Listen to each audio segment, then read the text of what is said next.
नमस्कार, मैं हूँ शिवानी। और जो हम देख रहे हैं आज GS2 का और GS4 का भी ये टॉपिक है गवर्नेंस। तो इसी को हम देख रहे हैं। हम इस मतलब क्वेश्चंस 10 अक्टूबर से 18 अक्टूबर तक हम गवर्नेंस के ही क्वेश्चंस देखेंगे और गवर्नेंस होता क्या है ये सब देखेंगे। मैं यहाँ पे पूरा क्वेश्चन डिस्कस मतलब ओवरऑल बताऊँगी, पूरा पढ़ के नहीं बताऊँगी यहाँ पे मैं, क्योंकि ज़्यादा टाइम नहीं लेना है हमें। तो यहाँ पे जो मैंने क्वेश्चन कल दिया हुआ था वो था कि what do you understand by governance and good governance. तो ये हमें 150 वर्ड्स में लिखना था कि हम क्या समझते हैं गवर्नेंस और गुड गवर्नेंस में। तो पहले तो हमें ये लिखना चाहिए यहाँ पे इंट्रोडक्शन में कि मतलब गवर्नेंस होता क्या है। आपको भी पता होगा गवर्नेंस को शासन बोलते हैं हिंदी में, और जो गवर्नमेंट होती है उसको हम सरकार बोलते हैं हिंदी में। तो जो सरकार जो होती है हमारी, जो अपना वो शासन चलाती है, उसी को ही मतलब गवर्नेंस बोलते हैं। तो यहाँ पे मैंने ये जो एशियन डेवलपमेंट बैंक है इनके द्वारा दी गई जो डेफिनेशन है उसी को लिखा है मैंने यहाँ पे। अब बाद में पढ़ लेना। फिर मैंने यहाँ पे कुछ पॉइंट्स बताए हैं कि गवर्नेंस होता क्या है। गवर्नेंस जो है यहाँ पे मैंने लिखा भी है, गवर्नमेंट इज़ अ की एक्टर इन गवर्नेंस। गवर्नेंस में गवर्नमेंट का बहुत इम्पॉर्टेंट रोल होता है।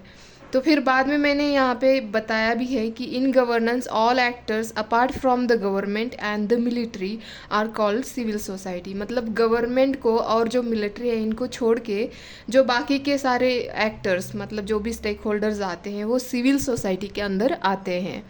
तो ये गवर्नेंस काम करता कैसे है, जो भी बॉडीज़ होती है, स्टेक होल्डर्स कह सकते हैं हम उनको, कोऑपरेटिव्स बॉडी हो या एसोसिएशंस हो, ये यूनियंस हो, ये NGOs हो, रिलीजियस लीडर्स हो, ये सब भी मिल के गवर्नेंस को मतलब गवर्न करते हैं।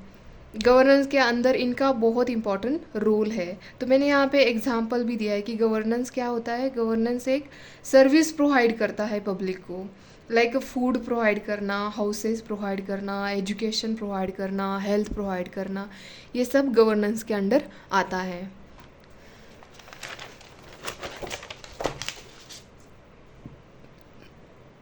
तो अब हम देखते हैं गुड गवर्नेंस। गुड गवर्नेंस होता क्या है। गुड गवर्नेंस की यहाँ पे मैंने जो वर्ल्ड बैंक ने गुड गवर्नेंस के बारे में बताया है वही लिखा है यहाँ पे मैंने, कि जैसे capacity and efficiency in public sector management, accountability, legal development for the civil society, information and transparency, ये सब गुड गवर्नेंस के अंडर आता है। जैसे कि महात्मा गांधी ने भी मतलब गुड गवर्नेंस के बारे में उन्होंने बोला था, सुराज ऐसा बोला था महात्मा गांधी जी ने। और ये जो गुड गवर्नेंस वाली कंसेप्ट है ना, इंडिया के अंदर ये कोई आज के टाइम पे उभर के नहीं आई हुई है। ये एंशियंट टाइम्स में मतलब जो चाणक्य ने जो लिखा था अर्थशास्त्र, उसके अंडर भी हमें दिखाई देता है गुड गवर्नेंस का जिक्र। तो ये आज के टाइम का तो है नहीं। तो फिर मैंने यहाँ पे एग्जांपल बताया कि गुड गवर्नेंस मतलब यही ये होता है कि मतलब जो गवर्नेंस होता है उसके अंडर जो जो भी सर्विस प्रोवाइड की है उसके अंडर करप्शन कम हो, लोगों की पास तक पहुँचे जो भी सर्विस है, जैसे कि एजुकेशन हो, फूड्स हो। तो यहाँ पे मैंने उसका एग्जांपल भी दे रखा है कि delivery of services like PDS shall be quick.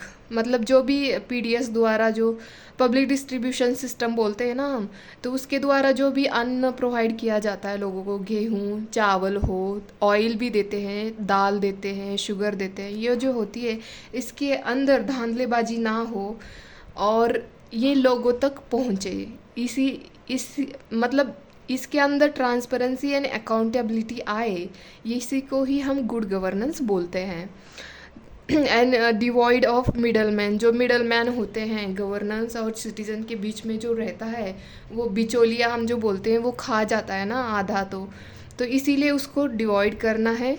और reach even the most marginalize at minimum cost, मतलब कम से कम पैसों में उनके पास राशन पहुँचे, यही गुड गवर्नेंस की कोशिश रहती है। मतलब सरकार जो अपना गवर्नेंस होता है उसमें अच्छा प्रोवाइड करना, मतलब गुड गवर्नेंस एकदम से अच्छा ट्रांसपेरेंसी देना, ट्रांसपेरेंसी के साथ, अकाउंटेबिलिटी के साथ मतलब जो भी सर्विस प्रोवाइड कर रहे हैं ना, वो सिटीज़न तक पहुँचे। फिर मैंने यहाँ पे थोड़ा सा एक चार्ट बनाने की कोशिश की है, तो आप बना सकते हैं। यहाँ पे ट्रांसपेरेंसी सबसे पहले आनी चाहिए, फिर अकाउंटेबिलिटी, इफ़िशियंसी होनी चाहिए, और इसी को हम गुड गवर्नेंस कहते हैं। तो मैंने यहाँ पे थोड़ा चार्ट बताया है, और लास्ट में मैंने यहाँ पे कंक्लूड किया है, hence governance and good governance shall be good as well as ethical. तो ये हमारा आज का ये क्वेश्चन था। उम्मीद है कि आपको समझ में आए गवर्नेंस और गुड गवर्नेंस होता क्या है। और अगर प्लीज़ आपको पसंद आए तो लाइक शेयर सब्सक्राइब कर देना। धन्यवाद।